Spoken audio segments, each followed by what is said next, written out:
ఏంటివన్నీ ఇలా వచ్చావు? సార్ మా చెరువులో కొన్ని రొయ్యలు మౌల్టింగ్ సమయంలో పూర్తిగా మౌల్టింగ్ అవ్వలేక స్ట్రెస్ గురై చనిపోవటం గమనించాను. ఇలాగా పూర్తిగా మౌల్టింగ్ అవ్వక స్ట్రెస్ గురై చనిపోవటానికి ఏదైనా కారణం ఉంటుందా?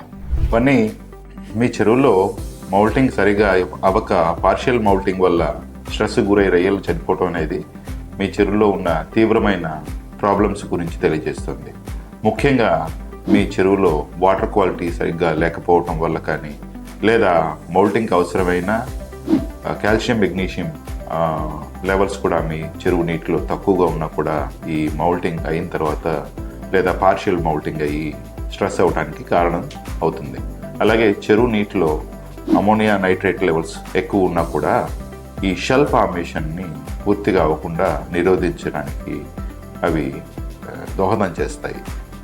ఈ విధంగా మీ పాండ్లో స్ట్రెస్కి కారణమైన ఫ్యాక్టర్స్ ఏ ఉన్నాయో గమనించి వాటిని సరిచేసుకోవడం ద్వారా ఈ మౌల్టింగ్ స్ట్రెస్ రాకుండా మనం నివారించవచ్చు. ముఖ్యంగా నీటిలో మినరల్స్ లెవెల్స్ కరెక్ట్గా ఉన్నాయా లేదా, తర్వాత అమోనియా నైట్రేట్ లెవెల్స్ అన్నీ అదుపులో ఉన్నాయా లేదా గమనించి మంచి నీటి క్వాలిటీ మెయింటైన్ చేసుకుంటూ ఉంటే, అలాగే మేతలో కూడా మంచి ప్రోటీన్ ఉండేలాగా చూసుకుంటే ఈ మౌల్టింగ్ స్ట్రెస్ అనేది రాకుండా మనం నివారించవచ్చు.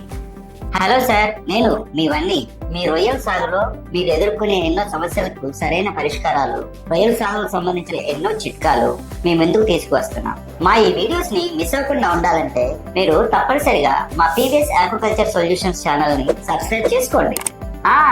అలాగే బెల్ ఐకాన్ ని ఆన్ చేయడం మర్చిపోకండి. మళ్ళీ ఇంకో వీడియోలో కలుద్దాం. నమస్తే.